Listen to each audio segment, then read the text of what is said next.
Il y avait un débat ce matin sur France Culture sur la laïcité, je crois. Et, enfin c'était d'ailleurs, je sais. Et on opposait quelque part le spirituel et le temporel. Pour moi, la religion a vocation à être en rapport avec la science.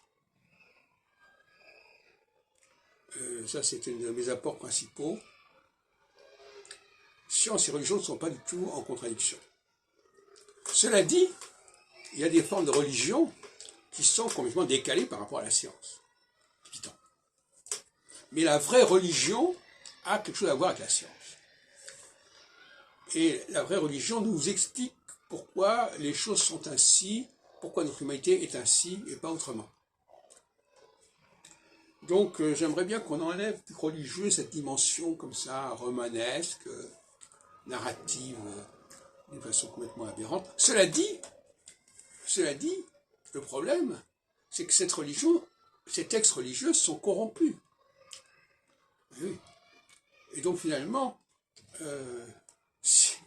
la religion, ça ne consiste pas, moi je l'ai déjà dit plusieurs fois, mais il y a des gens qui croient en Dieu, par exemple Dieu, parce qu'ils croient aux Écritures. Ils ne connaissent Dieu que par les Écritures.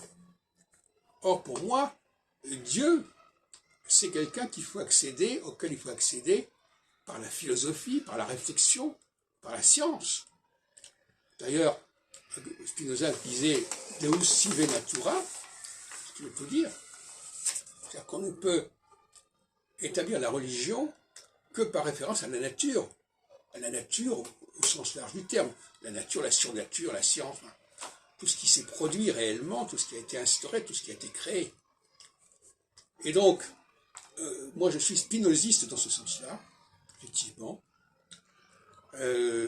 et il faut bien reconnaître que il y a tout un aspect, tout un pan de la religion qui ne colle pas avec cette idée que je développe de Deus sive natura. Et c'est ce qui oppose d'ailleurs, à mon avis, le judaïsme au christianisme.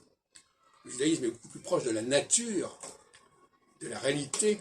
Le christianisme, c'est de l'ordre du fantasme, c'est l'ordre de l'attente, plus ou moins infantile.